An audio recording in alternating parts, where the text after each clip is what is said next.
in Mitrovica. Burning and building. They are the dominant motifs in post-war Kosovo. It certainly failed here under Yugoslav rule. Apart from expelling thousands of Albanian families, Serbian troops and paramilitary systematically destroyed most of the homes and businesses in the town. Across the main bridge, Mitrovica's Serbians have barricaded themselves into what has become under NATO rule a de facto Serbian quarter. Before the war, much of the town was integrated. Now French troops keep the sides apart. While women and children sometimes cross over, the French are trying to keep Albanians and still armed Serbians from killing each other. Albert and his Albanian family were expelled to Montenegro during the war. He's desperate to cross over, but doesn't dare. When I walked in this bridge, and I would like very much to go and to see again my apartment and my cafe, but it's not safe for us because the Serbs are waiting on that side and they're looking to cross the bridge, and after they can do something dangerous. And I can go back up in my street where I go up because it's not safe for us Albanian, I mean. The Serbs, they are still on another side, and some of them, the Serbs, they are still with weapons. Last week, I know, and it was sure, two of my friends was across the bridge, and now they disappear. Nobody knows where they are. The view is very different from the Serbian side of the bridge.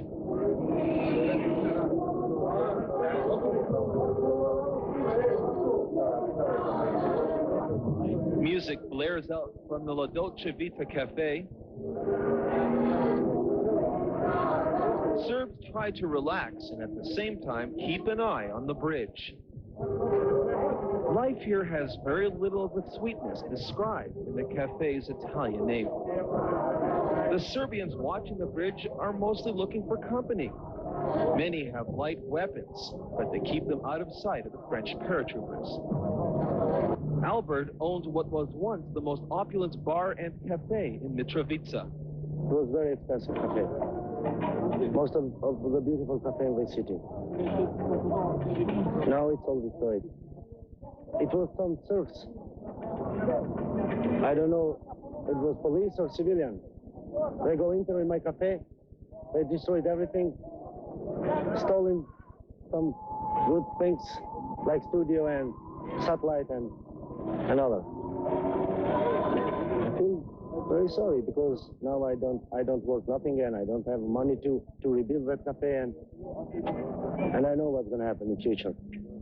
Maybe I'm asked to work something else, or who knows.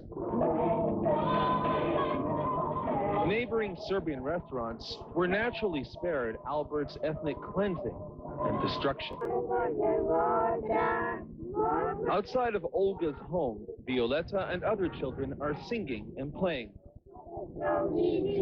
They are part of a 10-member Albanian family who have made Olga's home their home. There's no moral problem for the new owners of the house. Serbs burned down their home during the war. The kids are singing about Drenica, one of the most shattered regions in Kosovo. During peaceful time, Serbs made up 10 to 15% of Kosovo's population. Almost none lived in Drenica, but they were the soldiers and police. Serb forces destroyed nearly all of Drenica's rural communities, and they killed many farmers before expelling the population. Now the survivors are back, rebuilding any way they can. Three-generation families are putting their shattered homes back together.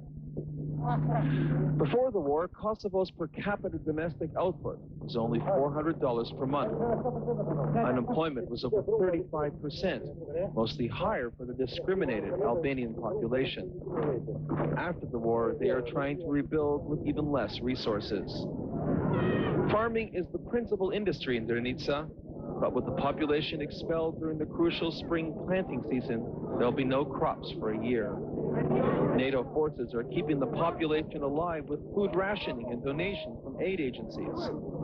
The very thought of reconciliation with Serbs is a nightmare for the people of Drenica.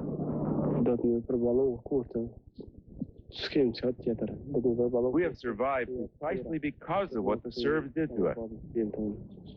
Because the Serbs tried to destroy us, destroy all our riches. They tried to destroy us with everything they had. They wanted to expel all Albanians from Kosovo. That Kosovo would be only Serbian. Despite that, we are going to be in our home in this hard time for living. We have to normalize quickly. Some of Drenitsa's farmers were spared the material loss, only to be victimized with the much more painful loss of loved ones. Friends and relatives try to give emotional support to Hamza Levy and his wife Raza, but their loss is inconsolable. Serb troops took their 2 sons and shot them in the mountains.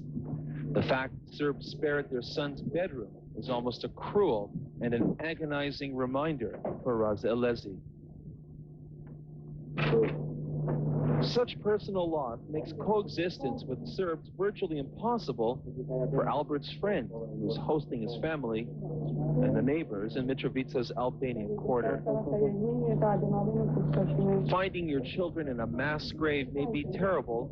Having loved ones disappear and presumed dead is worse for Sabiha and her neighbor.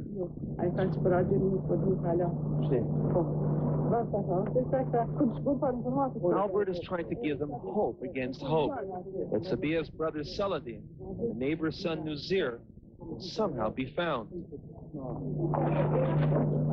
Sabiha shows Albert where the Serb police opened fire just outside the gate of her home. They took her brother and Nuzir away, promising they would return in the morning. That was last June 5th. There are still thousands of Albanian Kosovars missing without closure concerning their fate.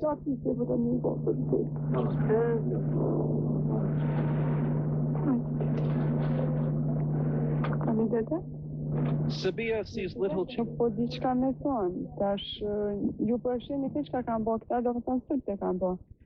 I don't know what to tell you.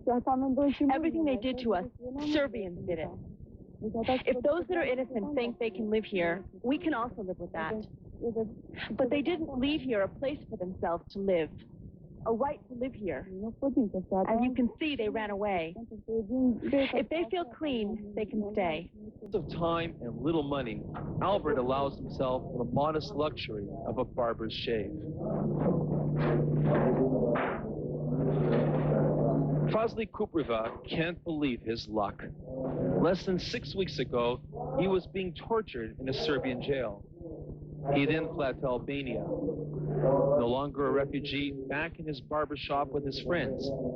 He's waiting for the day the Serbs leave, and he can return to his apartment across the bridge.